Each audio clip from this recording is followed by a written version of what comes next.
मित्रांनो, आपली गुण आहे काय? गॅसची टाकी. महिलांना सांगायचं, आपल्या घरात सांगायचं, उठल्या उठल्या गॅसचं बटन चालू करायचं. गॅसचं बटन चालू केलं, गॅसचं बटन काय चालू करायचं? गॅसच्या टाकीचं बटन वर करायचं. एकदा का गॅसच्या टाकीचं बटन वर केला का गॅस चालू झाला. गॅस चालू झाला का चहा तयार झाला. चहा तयार झाला का चहा प्यायचा आणि परत आपल्या घरातल्या महिला मंडळाला सांगायचं का परत गॅसच्या टाकीकडे जायचा आणि परत बटन खाली करायचं. एकदा का खाली केला का गॅस बंद झाला. एकदा गॅस बंद झाला का मतदार केंद्रावर पळत पळत जायचा. कुकरमध्ये भाजी कशी शिजायची? हे बघा, आमच्याकडे सरपण असते. आम्ही रानटी माणसं आहोत. आम्ही डोंगरात गेलो का आम्ही रानटी माणसं आहोत. त्यामुळं आम्हाला कुणावर काही टीका नाही करायची. पण आमच्याकडं सरपण असतं आणि जो गॅस आहे तो गॅस आम्ही फक्त काहीतरी वापरतो. जर आम्हाला चवेचा खाणं खायचं असेल तर म्हणून येत्या 20 तारखेला गॅसच्या सिलेंडरच्या समोर जसं रोज उठलो की गॅसच्या टाकीचा बटन वर करतो, तसं त्या दिवशी 20 तारखेला गॅसच्या टाकीचा बटन खटकन दाबायचा आणि पटकन आमदार व्हायचा.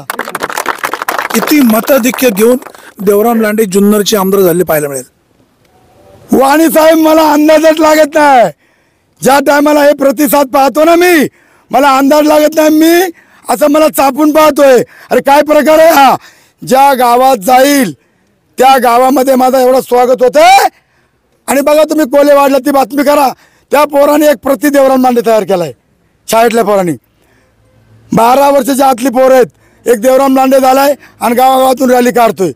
तळेरान गावामध्ये घरटी रॅली काढले. तळेरान गावामध्ये गावानं गाव पेटलेत. आणि म्हणून माझी समाज बांधवांना, सर्व जाती धर्मांच्या सर्व नेत्यांना माझं सांगणं आहे, देवराम लांडे हा रस्त्यावरचा आमदार आहे. मला कधी फोन करा आणि मी 10 वर्षाची तयारी करतोय. आणि म्हणून आजचा आमचा दौरा मावळत आहे. तुम्हाला उद्या येईल बघायला भेटेल. साहेब, मी आता फक्त मला आचारसंहिता आहे कसली का कुणावर टीका करायची नाही. वातावरण अत्यंत चांगलं आहे. देवराम लांडे फिक्स आमदार आहे. 23 तारखेला माझा गुलाल आहे आणि माझा तरुण वर्ग पेटलाय. माझी महिला पेटले, माझी भगिनी पेटले, माझी सर्व पेटल्यात. निवडणूक त्याने हातात घेतले आणि मला सांगितलं का लांडे साहेब कोणावर टीका करायची नाही.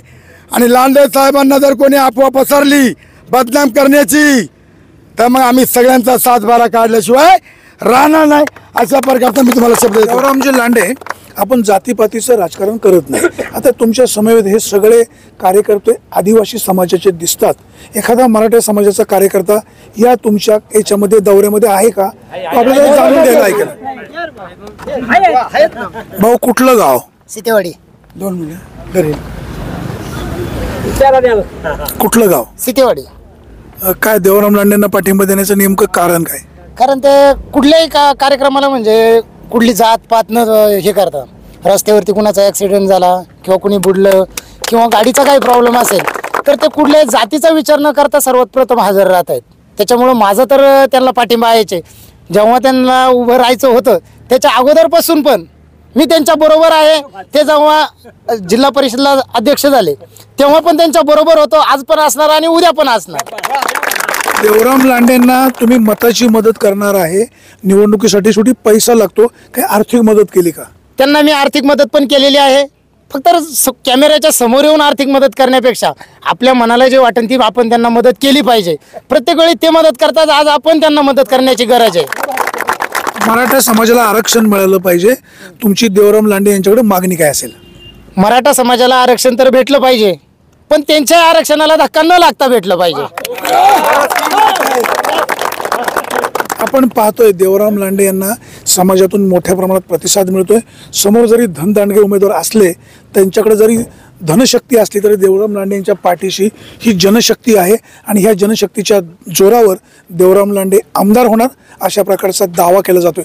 मतदारांनो, कोणाच्याही आमिषाला बळी पडू नका, कोणाच्याही आर्थिक प्रलोभनाला बळी पडू नका.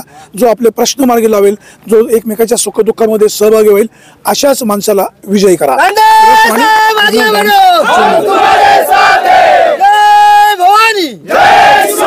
डॉक्टर